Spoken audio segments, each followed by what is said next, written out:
Du panier. Il est collé, en général, elles ont tout propolisé et collé au plancher. Et on va faire monter les abeilles qui restent sur le plancher en les poussant un petit peu, très légèrement la fumée. Voilà, on les voit qui montent. Les abeilles sont toutes montées. On a déjà une idée du poids du panier. Ce panier manque légèrement de provisions. Mais il est en bonne santé, en bonne forme.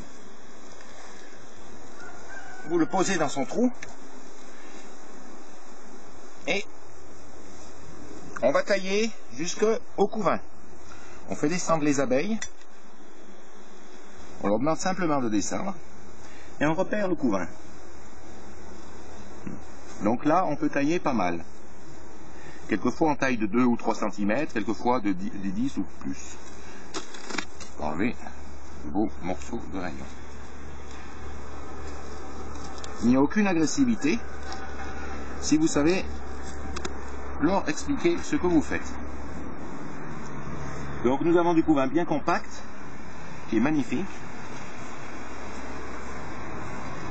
mais qui n'est pas très bas puisque les provisions sont assez hautes.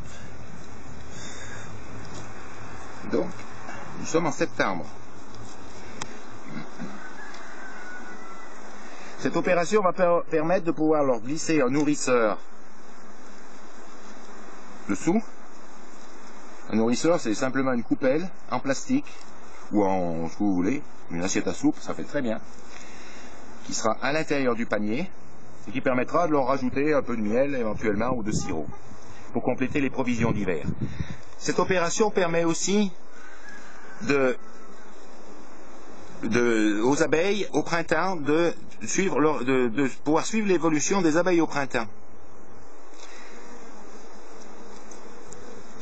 Puisque si on laissait tout construit, au printemps, on ne pourra pas voir la vitesse d'évolution. Et c'est au printemps, elles aiment bien construire. Donc vous pouvez couper jusqu'au couvain, même si on coupe un peu de couvain, c'est pas très grave. Bon, on a un peu de pollen. C'est pas très important, elles vont venir le rechercher. Il n'y a pas de miel qui coule. Il se passe strictement rien. Les abeilles sont calmes. Elles viennent immédiatement réparer les dégâts que j'ai faits. Mais il n'y a aucun souci. Ici, nous avons un morceau un peu plus bourdonneux. On va le couper complètement parce qu'il n'y a pas de tonte à l'intérieur. Voilà, une partie bourdonneuse. Il y en a toujours dans la ruche, c'est normal. Mais il n'y en a pas tant que ça comme vous le voyez. Donc ça, c'est une ruche qui a une taille assez forte. En général, c'est un peu moins. Mais celle-là, c'est comme ça. Donc on arrive au couvain. Vous avez le couvain ici.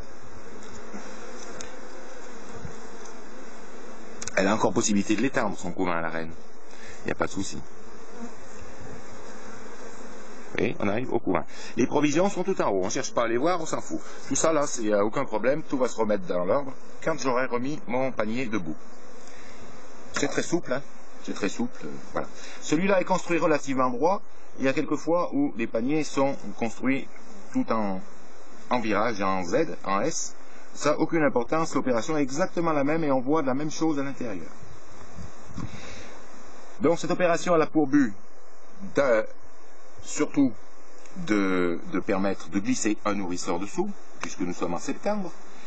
On pourrait très bien faire cette opération au tout début du printemps, enfin tout au moins à la sortie de l'hiver, pour nous permettre de voir très rapidement en soulevant le panier l'évolution des rayons et donc l'évolution de la colonie, puisque l'indication de l'évolution de la colonie nous sera donnée par la construction des cires. Voilà. Je vais donc remettre mon panier en place, parce que les butineuses, pendant ce temps, arrivent, elles, dans ce panier, ne sont pas agressives. Oh, lui, il a pratiquement ses provisions d'hiver, quand même. Elles ne sont pas agressives, mais celles qui vont nous embêter, c'est celles qui reviennent des champs et qui ne trouvent plus leur maison. Donc, moi, j'utilise des coupelles comme ça pour compléter les provisions d'hiver que vous mettez en place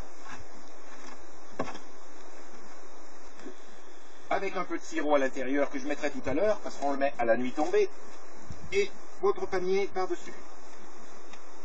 Et voilà, c'est terminé. au suivant, et ainsi de suite.